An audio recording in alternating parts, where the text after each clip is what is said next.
Bayangkan sejenak Anda punya sebuah kunci Inggris ajaib gitu ya. Kunci Inggris ini tuh punya kekuatan yang bisa dibilang luar biasa. Kunci Inggris yang kayak gimana nih maksudnya? Nah, bayangkan dia bisa menghentikan pabrik raksasa yang diam-diam membuang limbah beracun ke sungai di belakang rumah Anda, atau mencegah hutan purba di ujung desa dibabat habis oleh ekskavator. Wow, itu alat yang sangat krusial ya. Bener banget, tapi masalahnya alat ini terkunci rapat di dalam sebuah kotak logam tebal yang kita sebut sebagai konstitusi dan buku undang-undang. Anda tahu alat itu ada di sana, berdenting di dalam kotak, tapi Anda merasa nggak punya kode kombinasi untuk membukanya. Iya, dan hari ini kita bakal meretas kotak perkakas tersebut. Dan meretasnya bukan dengan cara ilegal ya, melainkan dengan memahami kode yang memang sudah disediakan oleh sistem hukum itu sendiri. Tepat. Karena hukum lingkungan ini kan seringkali dihindari oleh masyarakat ya. Bahasanya terasa kayak kode alien. Sangat kaku, penuh jargon, dan seolah cuma milik mereka yang memakai toga di pengadilan gitu. Benar. Padahal kalau kita bedah, hukum ini kan instrumen kekuasaan yang secara harfiah diciptakan untuk diletakkan di tangan Anda sebagai warga negara. Betul sekali. Nah, untuk membedah kode-kode ini, kita kebetulan dapat sebuah peta yang luar biasa nih untuk sesi deep dive kita kali ini. Kita dapat akses ke catatan perkuliahan hukum lingkungan dari Fakultas Hukum Universitas Islam Sumatera Utara atau UISU. Oh, oke. Ya, ini disusun dengan sangat komprehensif oleh Bapak M. Faisal Rahendra Lubis. Jadi kita bakal ngambil ibaratnya rahasia dapur para mahasiswa hukum ini. Kita terjemahkan panduan belajar mereka jadi alat pertahanan hidup sehari-hari untuk Anda. Menggunakan materi dari UISU ini sebagai lensa kita itu langkah yang sangat strategis sih. Karena catatan ini nggak sekedar melempar daftar pasal untuk dihafal gitu aja. Terus apa bedanya? Materi ini membangun sebuah arsitektur logika. Ini memperlihatkan gimana satu hak warga negara itu bakal memicu aktifnya hak lain.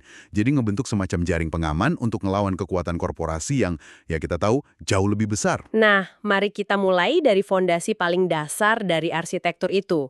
Di materi ini, ketika bicara soal hak atas lingkungan yang baik dan sehat, sumber kita menegaskan kalau ini bukan sekedar bonus pembangunan. Betul, bukan sekedar hadiah dari pemerintah yang bisa ditarik kapan aja ya. Iya, ini tuh hak asasi manusia yang dipaku kuat di dalam konstitusi kita. Tapi, materi ini membedah hak tersebut jadi dua sisi koin, dimensi substantif dan dimensi prosedural. Oke, coba dijelaskan dulu pembagiannya gimana tuh. Saya nyoba mencernanya pakai analogi gini. Dimensi substantif itu ibarat hak mutlak Anda untuk dapat makanan yang sehat dan bergizi.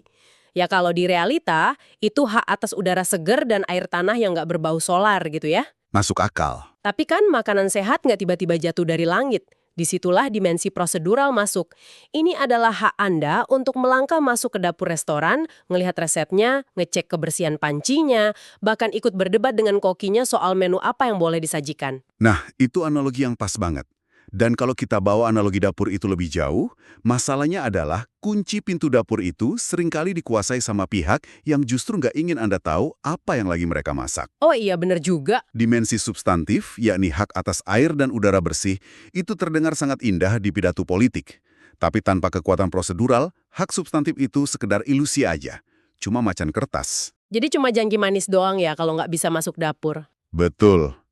Kalau Anda nggak punya kewenangan legal buat memaksa masuk ke dapur dan ngawasi prosesnya, pada akhirnya Anda cuma bakal disuapi makanan beracun tanpa pernah bisa melawan. Berarti jaminan di konstitusi itu nggak bikin negara secara otomatis jadi pahlawan super yang ngawasi setiap jengkal sungai kita dong? Sama sekali nggak. Sistem hukum modern itu didesain dengan kesadaran penuh kalau negara punya keterbatasan mata dan telinga. Negara nggak mungkin kan masang CCTV di setiap pipa pembuangan pabrik di seluruh pelosok? Iya sih, logis. Makanya, hukum menciptakan instrumen prosedural ini justru untuk mendelegasikan kekuatan pengawasan itu ke warga negara. Ini tuh senjata bagi masyarakat buat memaksa pemerintah dan pelaku usaha mematuhi standar. Oke, ini transisi logika yang menarik banget nih.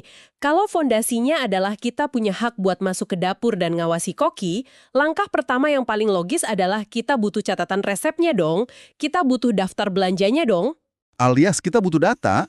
Nah, tepat. Gimana kita bisa tahu sungai kita tercemar kalau kita nggak tahu zat kimia apa aja yang dibeli sama pabrik itu? Dan rasa keingintahuan itu difasilitasi penuh loh oleh hukum melalui kerangka keterbukaan informasi publik.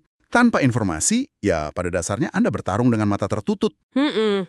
Instrumen hukum kita itu mengkategorikan data lingkungan, kayak hasil pemantauan emisi dari cerobong asap, atau pengelolaan limbah B3, itu sebagai informasi publik yang wajib disediakan, bukan data eksklusif Dewan Direksi. Tunggu sebentar deh, mari kita bawa ini ke dunia nyata. Berhadapan sama korporasi kan nggak semudah baca pasal. Pastinya. Bayangkan, saya warga desa yang sumurnya tiba-tiba bau amonia. Saya datangin pabrik kertas di sebelah desa, ngetuk pintu, terus minta dokumen evaluasi lingkungan mereka. Saya yakin 99% manajer pabrik bakal senyum sinis. Dan bilang kalau itu rahasia perusahaannya. Iya, dia pasti bilang, maaf Bapak, di dokumen ini ada formula rahasia dagang kami. Nggak bisa disebar ke sembarang orang. Bukankah itu jalan buntu buat warga biasa? Memang taktik berlindung di balik frasa rahasia dagang itu adalah manuver klasik korporasi. Sering banget dipakai di seluruh dunia. Tapi kerangka hukum keterbukaan informasi publik kita udah ngantisipasi celah ini kok. Oh iya, gimana caranya? Secara hukum, data yang berkaitan sama emisi, pembuangan limbah ke ruang publik, dan dampak operasional ke hajat hidup orang banyak, itu sama sekali nggak bisa diklasifikasikan sebagai rahasia negara atau rahasia bisnis. Oh wow, jadi nggak bisa ngeles ya mereka sebenarnya? Betul.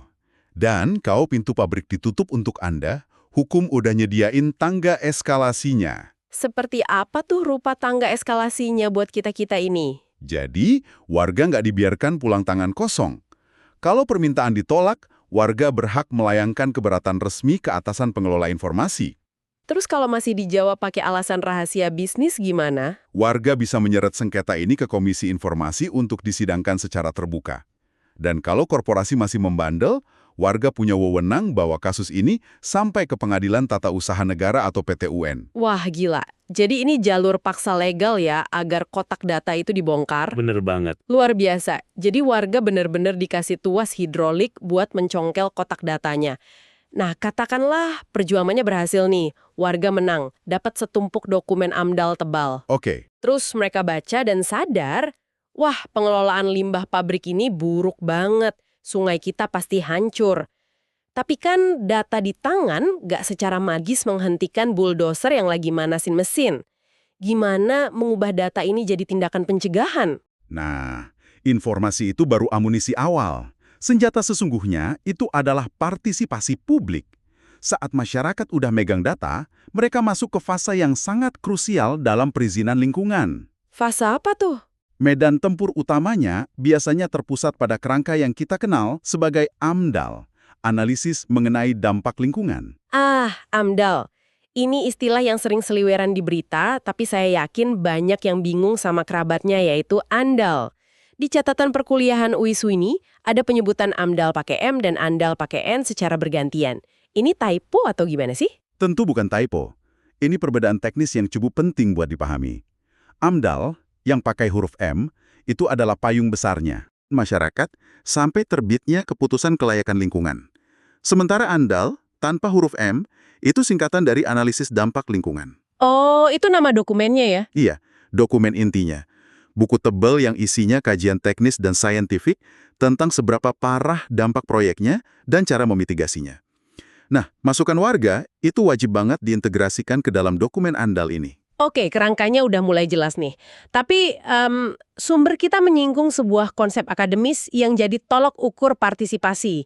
Namanya tangga partisipasi Arnstein. Ya, Arnstein's Ladder of Participation. Iya, mengapa catatan perkuliahan hukum merasa perlu masukin teori sosiologi kayak gini ke dalam hukum lingkungan? Karena hukum itu sangat sadar sama potensi manipulasi. Teori Arnstein ini mengklasifikasikan keterlibatan masyarakat ke dalam beberapa anak tangga. Sekedar terapi.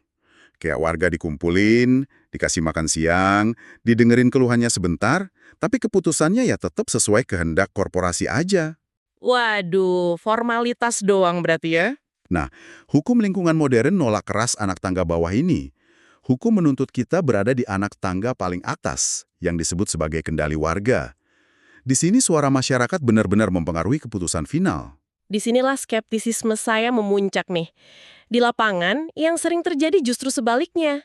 Saya ngebayangin skenario gini. Perusahaan mau bikin tambang. Oke. Biar syarat AMDAL soal partisipasi terpenuhi, mereka nyetak 1 lembar brosur fotokopian, terus ditempel di batang pohon beringin yang sepi di ujung desa.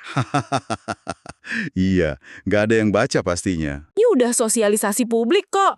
Buktinya ada brosur di pohon beringin. Nah, gimana hukum bisa merobek topeng kepalsuan kayak gini?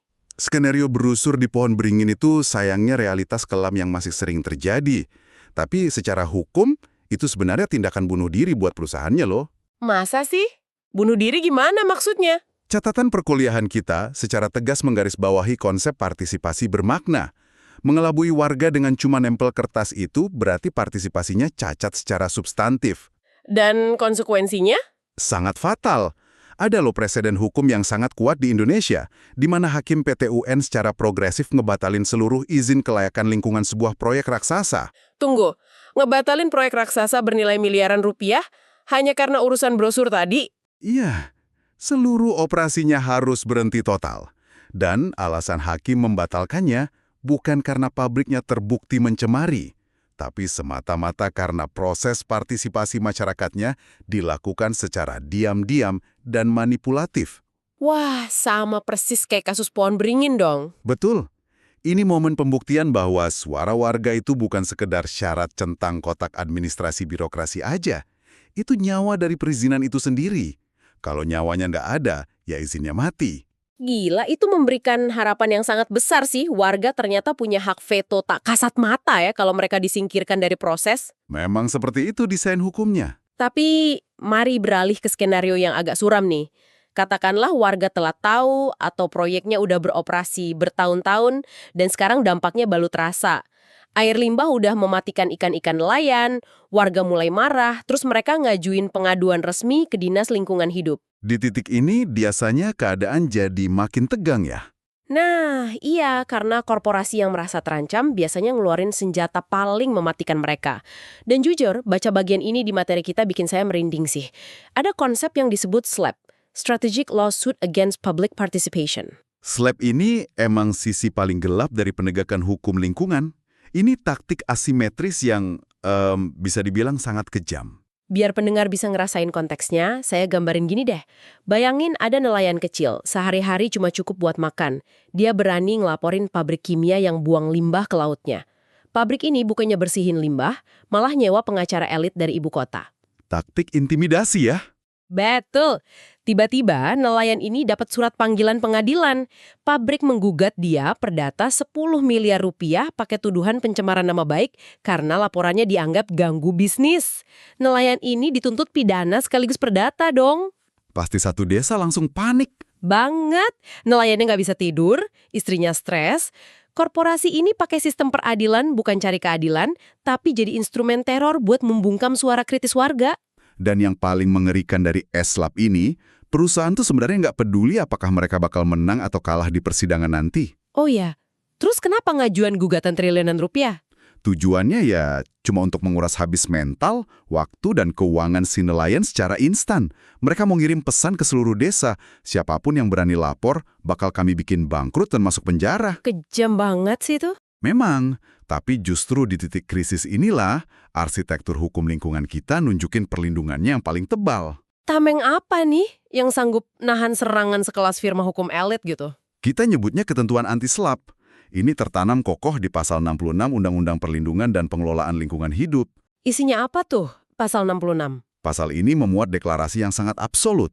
Setiap orang yang memperjuangkan hak atas lingkungan hidup yang baik dan sehat tidak dapat dituntut secara pidana maupun digugat secara perdata. Tidak dapat dituntut. Wah, itu bahasa hukum yang tegas banget. Tanpa kompromi. Iya, ini ibarat hak imunitas. Negara ngasih kekebalan hukum penuh ke warga yang bertindak sebagai pelapor lingkungan. Tapi saya agak penasaran nih. Di ruang sidang yang sesungguhnya, apakah tameng dari satu pasal ini cukup buat menghentikan pengacara korporasi yang agresif dan pinter main kata-kata? Nah, karena menyadari satu pasal aja bisa diperdebatkan, Mahkamah Agung kita turun tangan langsung. Mereka nerbitin yang namanya Surat Edaran Mahkamah Agung atau SEMA. SEMA nomor 36 tahun 2013 lebih tepatnya. Apa instruksi dari SEMA ini? Surat edaran ini tuh pedoman wajib buat semua hakim di Indonesia. Pesannya gamblang banget. Kalau hakim ngelihat ada gugatan pencemaran nama baik dari korporasi ke masyarakat kecil, dan hakim mendeteksi itu taktik balasan karena isu lingkungan, Hakim harus ngapain tuh? hakim diinstruksikan untuk mengenali pola slap ini, dan secepat kilat menolak gugatan korporasinya. Harus dipotong prosesnya, sebelum si masyarakat kecil ini hancur secara finansial dan mental akibat sidang yang berlarut-larut. Wah, dengar itu rasanya kayak ngelihat sistem pengadilan tiba-tiba berdiri di depan si nelayan kecil tadi terus ngangkat perisainya ya, melegakan banget. Iya, sistem hukum kita nyediain perlindungan itu. Tapi setelah saya renungin lagi nih, bertahan aja kan nggak cukup. Kalau kita mau nuntut balik buat buktiin sungainya beneran tercemar logam berat, kita butuh biaya lab, butuh saksi ahli, dan pastinya pengacara andal dong. Betul, dan itu biayanya nggak main-main. Nah itu dia. Nelayan ini mungkin selamat dari penjara berkat anti-SLAP. Tapi mereka pasti kehabisan napas duluan kalau harus ngelawan korporasi di persidangan panjang untuk nuntut ganti rugi. Mereka ini kan sendirian. Disinilah letak jeniusnya sistem hukum kita. Kesendirian itu dijawab melalui instrumen yang disebut hak gugat organisasi. Ini kavaleri tambahannya. Kavaleri tambahan maksudnya gimana? Konsep ini dikenal sebagai legal standing. Hukum tuh ngakuin kalau alam adalah entitas bisu. Sungai yang menghitam kan nggak bisa tuh jalan ke pengadilan nyewa pengacara sendiri. Iya benar banget. Makanya, hukum menunjuk organisasi lingkungan hidup kayak WALHI atau ICL buat bertindak sebagai pelindung hukumnya. Berarti LSM lingkungan ini bisa ngelayanin gugatan ke korporasi pencemar, pakai sumber daya dan pengacara LSM itu sendiri, meskipun anggota LSM-nya nggak ada yang gatel-gatel kena limbah pabrik secara personal. Benar banget.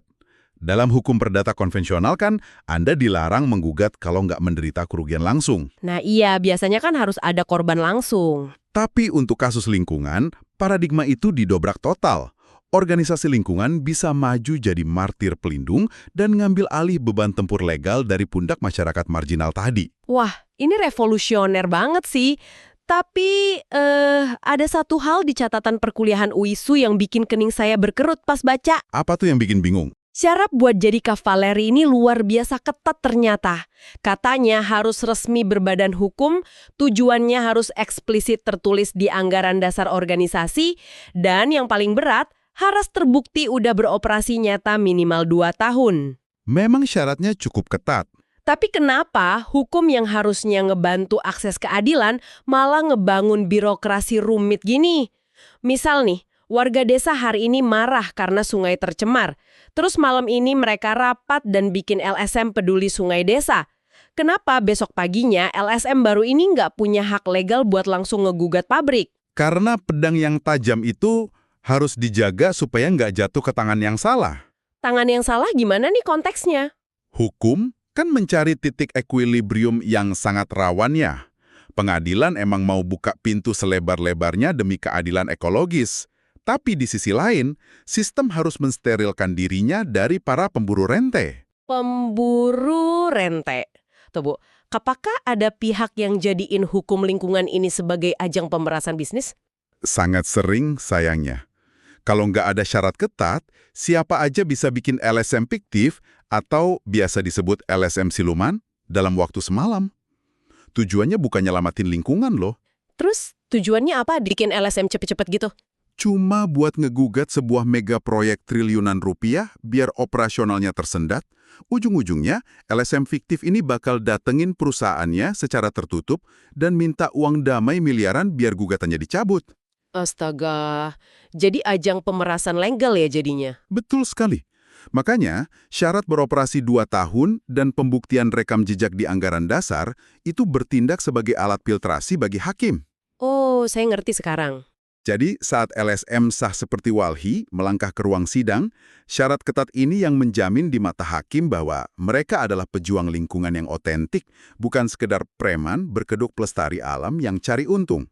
Masuk akal banget sih, syarat itu ibarat saringan buat misahin mana kavaleri pelindung sungguhan dan mana tentara bayaran yang cuma cari celah pemerasan ya. Persis. Wah, perjalanan kita ngebongkar catatan kuliah hukum lingkungan ini benar-benar ngebuka mata sih. Kita mulai obrolan ini dengan menyadari kalau kita punya hak atas ruang hidup yang bersih, yang dikawal oleh prosedur untuk ikut ngawasi dapurnya. Betul. Dimensi prosedural tadi ya? Iya. Terus, waktu kita butuh resep masakannya, kita dapat amunisi keterbukaan informasi publik buat ngedobrak pintu rahasia dagang. Pas datanya udah di tangan, kita punya panggung partisipasi bermakna lewat AMDAL. Yang bahkan kekuatannya sanggup ngebekuin izin lingkungan kalau suara kita dimanipulasi. Bener banget. Dan kalau pertarungan memanas, sampai ada serangan balik ke kita dibalut baju zirah anti-SLAPP yang siap nangkis gugatan intimidasi. Dan pada akhirnya, kalau bebannya terlalu berat untuk dipikul warga, Organisasi lingkungan dengan hak legal standing mereka siap ngambil alih di garis depan pertempuran. Rangkaian ini bukan sekedar silabus ujian ya, ini tuh benar-benar taktik pertahanan hidup bernegara buat Anda semua. menyaksikan hukum lingkungan bukan sebagai sederet aturan yang mengekang, tapi sebagai ekosistem perlindungan yang memberdayakan warga. Itu sebenarnya esensi dari pemahaman hukum itu sendiri. Hukum ini bakal mati di atas kertas kalau masyarakat nggak punya keberanian buat memantiknya di lapangan. Benar banget. Namun, sebelum kita mengakhiri sesi eksplorasi mendalam kita kali ini, saya mau meninggalkan sebuah pikiran yang mungkin sedikit mengusik kenyamanan kita. Oke, silakan. Kita kan baru aja ngebicarain betapa luar biasa dan canggihnya arsitektur pertahanan warga ini. Dari AMDAL yang partisipatif sampai perlindungan super anti-SLAPP dari Mahkamah Agung. Sebuah mahakarya hukum yang sangat elegan secara teori ya. Sangat elegan. Tapi disinilah letak paradoksnya. Kalau kita ngelihat ke dunia nyata, masyarakat yang paling pertama terpapar limbah beracun, yang lahannya dirampas, yang ruang hidupnya paling hancur, itu hampir selalu adalah kelompok masyarakat adat atau masyarakat miskin di pelosok. Itu kenyataan pahitnya. Pertanyaannya adalah, apakah kerangka hukum yang super elegan ini punya makna jika nelayan kecil atau petani tadi bahkan nggak punya akses internet untuk ngunduh dokumen AMDAL? Atau kalau mereka seumur hidup nggak pernah tahu apa itu PT-UN? Kalau kunci Inggris ajaib itu memang udah disediakan di dalam kotak konstitusi, tapi sang pemilik rumah sama sekali nggak punya kunci untuk masuk ke ruangan tempat kotak itu disimpan. Apakah kita benar-benar udah merdeka secara ekologis? Itu pertanyaan yang sangat berat dan harus kita renungkan bersama-sama. Betul. Terima kasih banyak udah bergabung bersama kami membedah dan menyelami peta pertahanan lingkungan hidup ini. Tetaplah bertanya, tetaplah awas terhadap ruang hidup Anda, dan sampai jumpa di eksplorasi mendalam berikutnya.